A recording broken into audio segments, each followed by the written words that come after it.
এবার বিএনপির ভোটের কারণেই বিএনপি হারবে। প্রিয় শাহজাদপুরবাসী, আপনারা দেখেছেন একটা দল ওপেনে হ্যাঁ ভোটের পক্ষে, কিন্তু তাদের নেতা কর্মীরা গোপনে রাতের অন্ধকারে তারা না ভোটের পক্ষে প্রচার করে যাচ্ছে। প্রিয় মিডিয়ার ভাইয়েরা, আপনারা যারা সাংবাদিক রয়েছেন, আমরা জানি আপনারা মাঠে ঘাটে শ্রম করে কষ্ট করে আপনারা নিউজটা আপনাদের হাউসে পাঠান, কিন্তু দালাল কিছু মিডিয়া রয়েছে,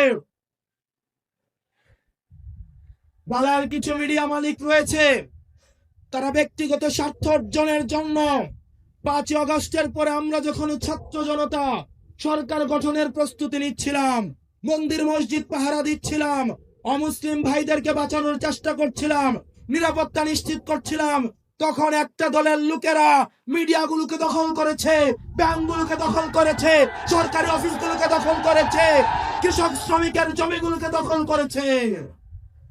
প্রিয় মিডিয়ার ভাইয়েরা, এই নির্বাচন হচ্ছে আপনাদের আস্থা ফিরিয়ে আনার নির্বাচন। জনগণ এখন মিডিয়াকে বিশ্বাস করে না, মূলধারার গণমাধ্যমকে বিশ্বাস করে না। আপনারা জনতার কাতারে নেমে আসুন, জনতা আপনাদেরকে মাথার তাজ করে রাখবে। প্রিয় মিডিয়ার ভাইয়েরা, চেটে খেয়ে কতদিন, গোলামি করে কতদিন, পরিবর্তনের সুযোগ এসেছে। বাংলাদেশ পরিবর্তন চায়, সংস্কার চায়। আল্লাহর দোহাই লাগে জনগণের বিরুদ্ধে দাঁড়ায়েন না। সময় টেলিভিশনকে যেভাবে জনগণ দৌড়ানি দিয়েছে, একইভাবে মিডিয়াগুলোকে আবার দৌড়ানি দিবে। আমার সাংবাদিক ভাইয়েরা নিরুপায়, তারা কত চেষ্টা করে নিরপেক্ষ সংবাদ পরিবেশন করার জন্য, কিন্তু মিডিয়ার কিছু মালিক দালাল, এই দালাল গুলা বাংলাদেশের বিরুদ্ধে গিয়ে সব সময় জনগণের বিরুদ্ধে অবস্থান নেয়। প্রিয় সাংবাদিক ভাইয়েরা, আমরা জানি আপনাদেরকে নিয়মিত বেতন দেওয়া হয় না, আপনাদের নিয়মিত আপনাদের যে ন্যায্য হিস্সা সেটি দেওয়া হয় না। আমরা আপনার অধিকারের কথা বলছি। প্রিয় মা বোনেরা, আপনারা দেখেছেন গত একটা মাস ধরে একটা দল আপনাদের হিজাব, বোরখা, ছায়া টেনে খুলে ফেলতে চায়। আজকে যারা আমার মা বোনদের বোরখা খুলে ফেলতে চায়, তারা ক্ষমতায় আসতে ছাড়া বাংলাদেশকে বিভস্ত করে ফেলবে। আমাদের জীবনের থেকে আমার মা বোনের ইজ্জত আমাদের কাছে মূল্যবান।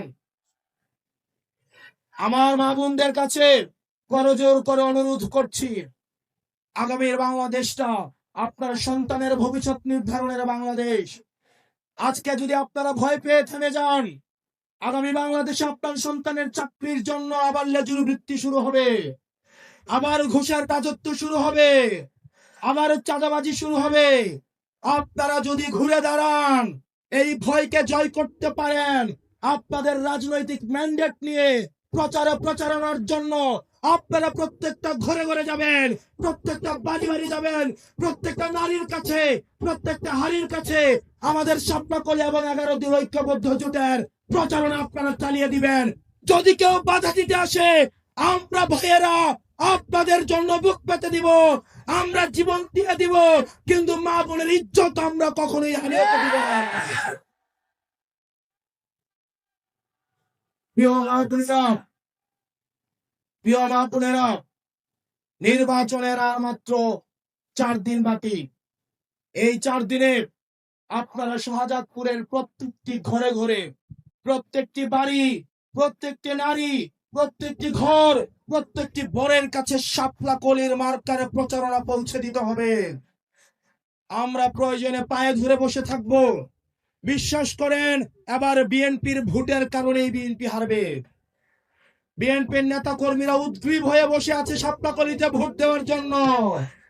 এই নেতা কর্মীরা রাতের আধারে এসে আমাদের কাছে কান্না করে দেয়, ভাই আমরা এই চাঁদাবাজিতে অতিষ্ঠ। আমরা নেতার আমাদেরকে যেই পরিমাণ সবসময় বাজেট দেয়, নেতা ফোন করে বাজেট দেয়, আজকে 5 লাখ, কালকে 10 লাখ, পরশু 20 লাখ। আমরা নেতার এই মনোবাসনা পূর্ণ করতে পারবো না।